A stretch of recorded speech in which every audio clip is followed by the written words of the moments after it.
Rafael Fontana, o que chama a atenção é que a mídia não está repercutindo os discursos aí um tanto quanto incômodos do Xi Jinping. Por que ninguém está repercutindo? Pior, Camila, está repercutindo, mas está repercutindo louvando, dizendo que louvando principalmente os 100 anos do Partido Comunista. Não é isso que está sendo comemorado. Tá? O que se comemorou ali foi a eternização de Xi Jinping no poder e do seu grupo, tá? Que é um grupo grande. Lembrando que o Partido Comunista Chinês tem hoje, atualizando os números, né, 94 milhões de filiados. É quase metade da população brasileira inteira.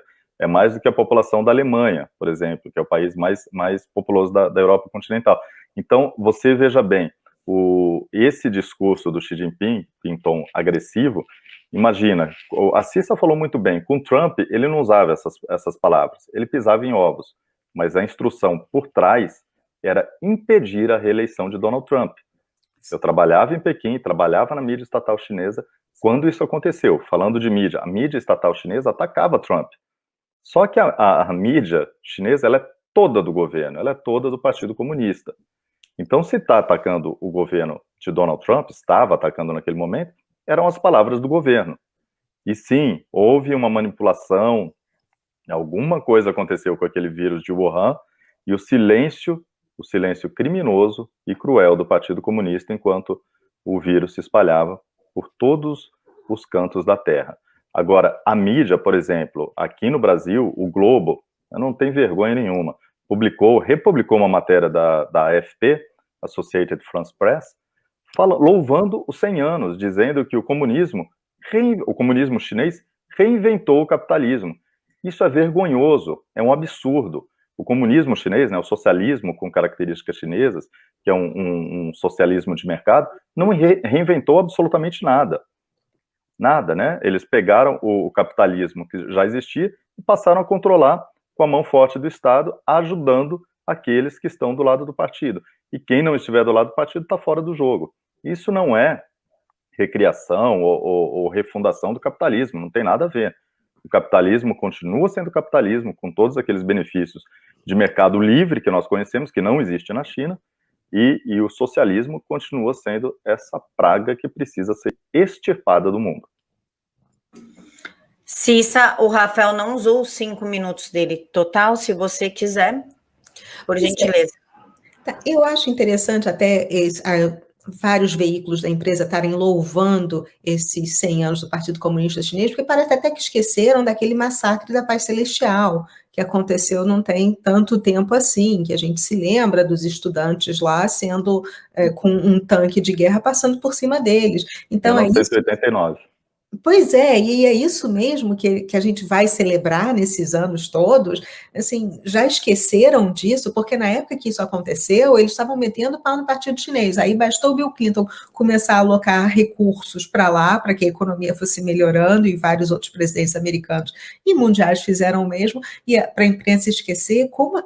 Assim, eu realmente não entendo isso, eles estarem louvando esses 100 anos, quando a gente deveria estar falando a verdade, falando dos genocídios que estão acontecendo lá agora, estão acontecendo em outros países, graças à China, o que está acontecendo em Hong Kong também, que os cidadãos não podem sair de Hong Kong. Eu tenho amigos...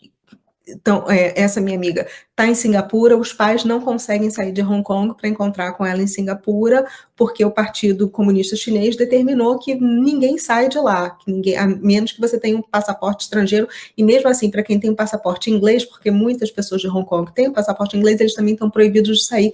Quer dizer, é esse tipo de liberdade que a imprensa está celebrando? Não entra na minha cabeça.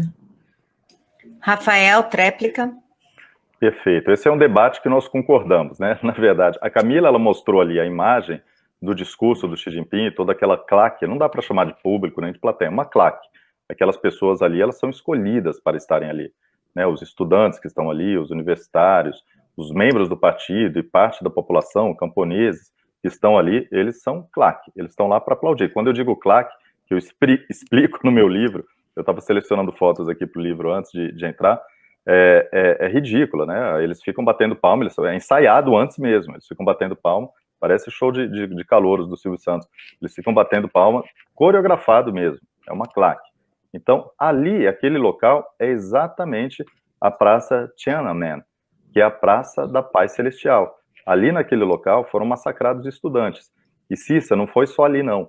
Eu morava em Babaoxan, em Pequim, a 13 quilômetros da Praça da Paz Celestial, 13, 14 quilômetros mais ou menos.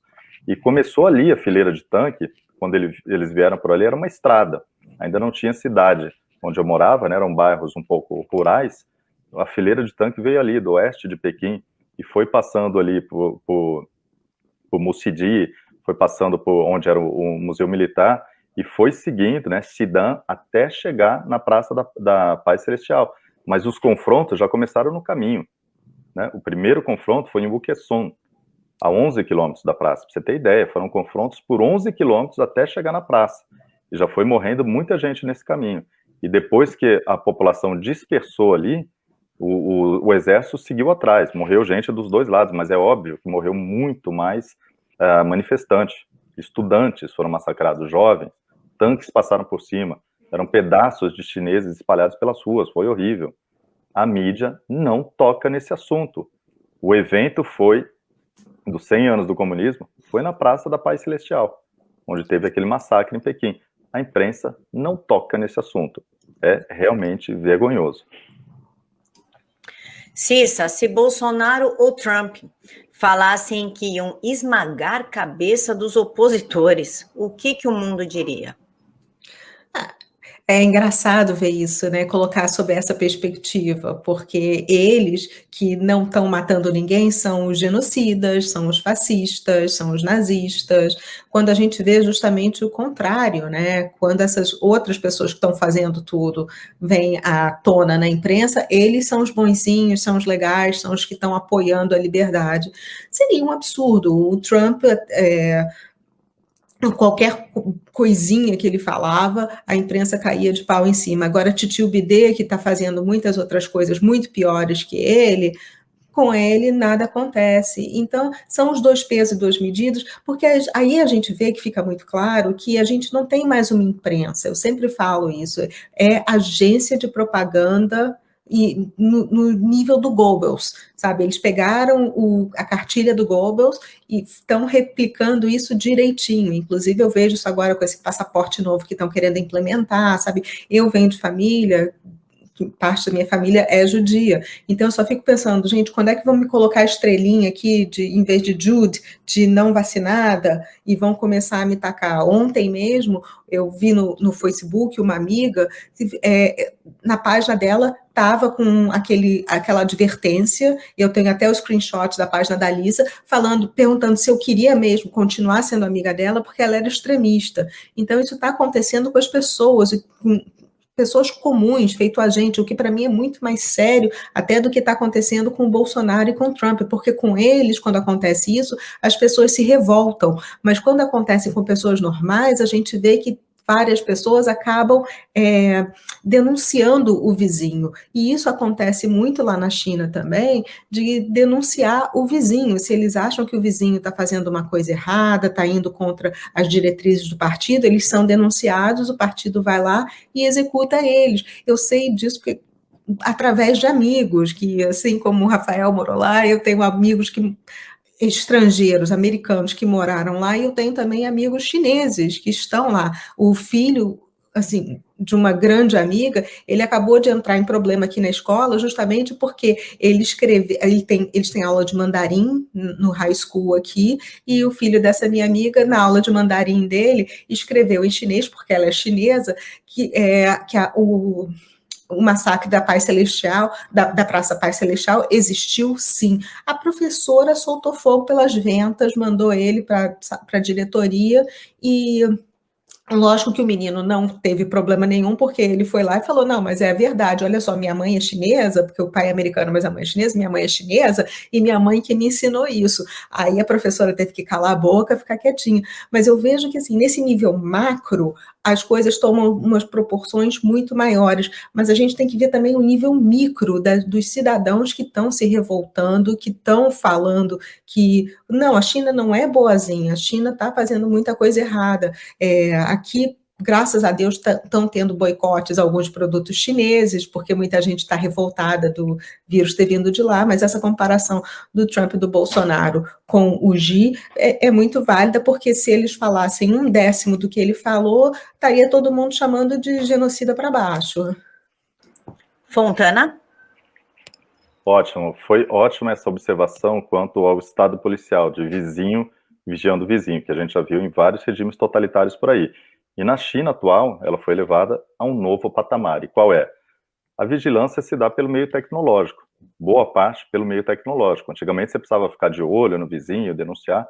Hoje também existe isso, mas o governo vigia, porque todo mundo tem instalado no seu celular na China, é quase que obrigatório para você viver, você ter os programas ali, o WeChat e o Alipay. Por ali, o governo monitora a sua vida inteira, onde você está, com quem você está, o que você está fazendo. E se ele quiser escutar a sua conversa, ele também faz isso. E a punição, né, começa, por casos menos graves, começa pela perda de crédito social. Outra coisa que a imprensa fica quieta. Está acontecendo, não é que o governo chinês ele esconde isso, não. Isso já está acontecendo. Tem um nome para isso tudo. É o programa de crédito social. Então, cada pequena falha já é punida com a perda de créditos. E quais que são as primeiras punições? Por exemplo, aquele lutador chinês de MMA que desafiou os grandes mestres de Tai Chi Chuan. E ganhou, né? E ganhou das lutas ali. Só que ele não podia ter feito isso, porque o Partido Comunista achou horrível. Você está colocando o poder da China em dúvida, em xeque. Como é que você treina essas artes marciais aí estrangeiras, vem e desce a pancada nos nossos mestres aqui. Ele começou a perder pontos de crédito social. O que fizeram? Vão lá, proíbem de viajar. Ou seja, ele não consegue pegar trem. Aí tem uma dificuldade, porque hoje a maioria das viagens na China são feitas através de trem. Derrubam as contas dele em todas as redes sociais. Aí ele precisa criar contas novas para atrair de novo aqueles admiradores. Engraçado, hein? Isso, o Ocidente já está copiando isso. Veja bem, vem de um regime totalitário e o Ocidente está copiando. Aí depois, perda de monetização dos canais. Veja só, ele não consegue receber dinheiro pelo WeChat e pelo Alipay. O governo proíbe, ou seja, ele vai descapitalizando. Ele perde os créditos e com isso sofre algumas pequenas punições, mas que vai se calando, né? Ele já não consegue mais ter voz na China e não consegue quase sobreviver, ele está sobrevivendo com a ajuda de amigos. E com a perda dos créditos sociais, acontece aquilo do episódio de Black Mirror, as pessoas vão se afastando. Porque se você relacionar, você tem uma boa pontuação, a Camila tem a pontuação 4.9, a Cissa 4.8, e eu tenho 3,5, nunca que eu vou participar dessa live. Vocês não vão me convidar, vocês vão me deixar para lá. Então essa segregação, essa formação de guetos na China é muito cruel, é desumano, é brutal, não tem como dar certo. No começo, o governo chinês vai conseguir controlar parte ou quase toda a população com esse sistema de vigilância e de perda de pontos. No futuro, isso aí não tem como, isso pode acabar com a sociedade chinesa. As pessoas vão começar a serem agressivas umas com as outras para não perder seus pontos. E na tentativa de retomar os pontos, elas serão ainda piores.